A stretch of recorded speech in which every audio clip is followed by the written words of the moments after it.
ഇസ്രയേലിന്റെ താളത്തിനൊത്തു തുള്ളി ഇപ്പോൾ യുദ്ധം ചെയ്ത് ഇറാനെ കൈപ്പിടിയിൽ ഒതുക്കാമെന്നും ആണവ കരാറിന്റെ പേരിൽ ഇറാനെ സമ്പൂർണ്ണമായി ഇല്ലാതാക്കാമെന്നും കരുതി ഇറങ്ങിപ്പുറപ്പെട്ട ട്രംപിന് ഒടുവിൽ അടിതെറ്റുകയാണ്.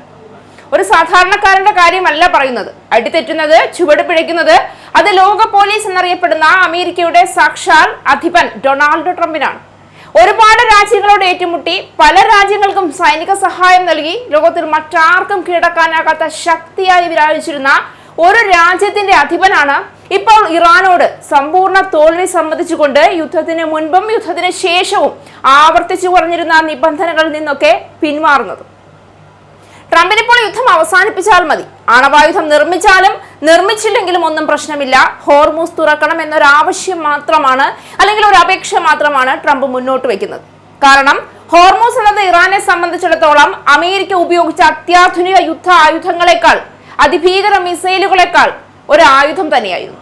ഹോർമൂസ് അടച്ചതോടുകൂടി സമ്മർദ്ദത്തിലായത് അമേരിക്ക മാത്രമല്ല, ലോക രാഷ്ട്രങ്ങൾ മുഴുവനുമാണ്.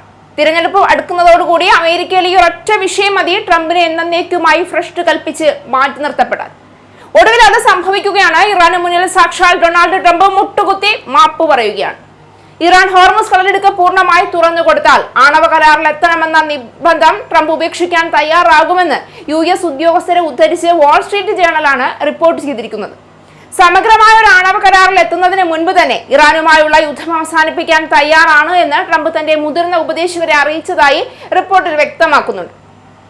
കഴിഞ്ഞ കുറച്ച് ആഴ്ചകളായി ഹോർമൂസ് തുറന്നു കിട്ടുന്നതിനുള്ള നീക്കങ്ങളിലാണ് ട്രംപ് ഏർപ്പെട്ടിരിക്കുന്നതെന്നതാണ് വിവരം. എന്നാൽ ഹോർമൂസ് തുറന്നു കൊടുക്കുന്നതിനായി കർശനമായ ഉപാധികളാണ് ഇപ്പോൾ ഇറാൻ മുന്നോട്ട് വയ്ക്കുന്നത്.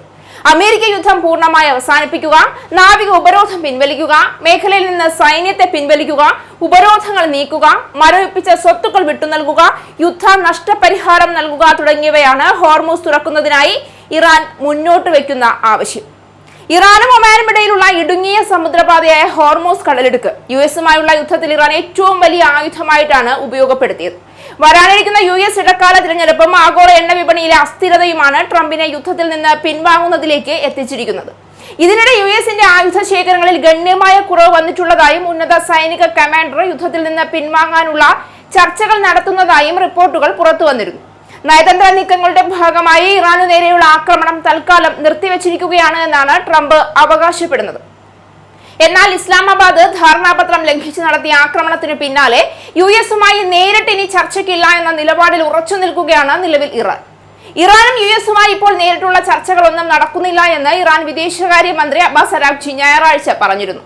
ഇസ്ലാമാബാദ് ധാരണാപത്രം ലംഘിക്കുന്നത് US അവസാനിപ്പിക്കുകയും ധാരണാപത്രം ലംഘിച്ചു നടത്തിയ ആക്രമണങ്ങൾക്ക് നഷ്ടപരിഹാരം നൽകാൻ തയ്യാറാവുകയും ചെയ്യുന്നത് വരെ നേരിട്ടുള്ള ചർച്ചയ്ക്ക് സാധ്യതയില്ല എന്നും അദ്ദേഹം കൂട്ടിച്ചേർത്തു. ഇറാൻ കർക്കശമായ നിലപാട് തുടരുന്ന സാഹചര്യത്തിൽ ട്രംപ് പുതിയ ഭീഷണികളൊന്നും മുഴക്കിയിട്ടില്ല. ഇറാനുമായി സൈനിക ഏറ്റുമുട്ടലിനേക്കാൾ ഉപരി സാമ്പത്തിക ഉപരോധങ്ങളിലൂടെ സമ്മർദ്ദം ചെലുത്താനാണ് US ശ്രമിക്കുന്നതെന്നാണ് കഴിഞ്ഞ ദിവസം ആക്സിയോസിന് നൽകിയ അഭിമുഖത്തിൽ ട്രംപ് പറഞ്ഞു വെച്ചത്. ഇറാനിലെ കടുത്ത പണപ്പെരുപ്പവും സാമ്പത്തിക പ്രതിസന്ധിയും അദ്ദേഹം ചൂണ്ടിക്കാണിക്കുകയും ചെയ്തു. ഒമാൻ വഴിയാണ് ഹോർമൂസ് തുറന്നു കിട്ടുന്നതിനുള്ള നീക്കങ്ങൾ US നടത്തുന്നതെന്നതാണ് സൂചന. ഹോർമൂസ് കടലിടുക്ക് വീണ്ടും തുറക്കുന്നതുമായി ബന്ധപ്പെട്ട് ഒമാനുമായുള്ള കരാറിൽ പ്രഖ്യാപനം ഇറാൻ വൈകിപ്പിക്കുന്നതിൽ ട്രംപ് നിരാശ പ്രകടിപ്പിച്ചില്ല എന്നതും ശ്രദ്ധേയമാണ്. ഞങ്ങൾ കാര്യങ്ങൾ പതുക്കെയാണ് നീക്കുന്നതെന്ന് ട്രംപ് അഭിമുഖത്തിൽ പറഞ്ഞു വെക്കുകയും ചെയ്തു. ഇത് ശരിയാകുമെന്നും ഇതൊരു ചെസ് കളി പോലെയാണെന്നും ഇറാനുമായുള്ള നീക്കങ്ങളെ കുറിച്ച് ട്രംപ് പറഞ്ഞു. ഇറാൻ സാമ്പത്തികമായി വളരെ മോശമായ അവസ്ഥയിലാണെന്നും സൈനികർക്ക് നൽകാൻ അവരുടെ കൈവശം പണമില്ല എന്നും അദ്ദേഹം അവകാശപ്പെടുന്നുണ്ട്. US നാവിക ഉപരോധം ഇറാനിയൻ ഭരണകൂടത്തിന്റെ സാമ്പത്തിക പ്രതിസന്ധി രൂക്ഷമാക്കിയതായും ട്രംപ് പറഞ്ഞു. എന്നാൽ എന്തൊക്കെ പറഞ്ഞാലും ഇറാനെ സമ്മതിക്കാതെ വയ്യ. ഇത്രയും വലിയൊരു ശക്തി ഇസ്രായേൽ എന്ന മറ്റൊരു മഹാശക്തിയുമായി ചേർന്ന് യുദ്ധം ചെയ്തിട്ടും തങ്ങളുടെ രാജ്യത്തിലെ ഒട്ടേറെ മനുഷ്യരെ കൊന്നൊടുക്കിയിട്ടും രാജ്യത്തിന്റെ സർവാധിപനായ പരമോന്നത നേതാവായിരുന്ന മനുഷ്യനെ തന്നെ കൊന്നിട്ടും അദ്ദേഹത്തിന്റെ കുടുംബത്തെ ഉന്മൂലനം ചെയ്തിട്ടും തങ്ങളുടെ പരമോന്നത നേതാവെന്ന് ഉയർത്തിക്കാട്ടാൻ ഒരു മുഖം പോലും അതിനുശേഷം ഇന്ന് വരെ അവർക്ക് വെളിച്ചത്തു കാണിക്കാൻ കഴിയാതിരുന്നിട്ടും അവർ പൊരുതി, അവർ ശ്രമിച്ചു. ഒടുവിൽ ഒരു വൻ ശക്തിയെ തോൽപ്പിച്ചുകൊണ്ട് അവർ വിജയിക്കുകയാണ്. ലോകത്തിന് വേണ്ടത് സമാധാനമാണെന്നിരിക്കെ യുദ്ധം അവസാനിച്ചാൽ വിജയി ലോകത്തെ ഓരോ മനുഷ്യനുമാണ്.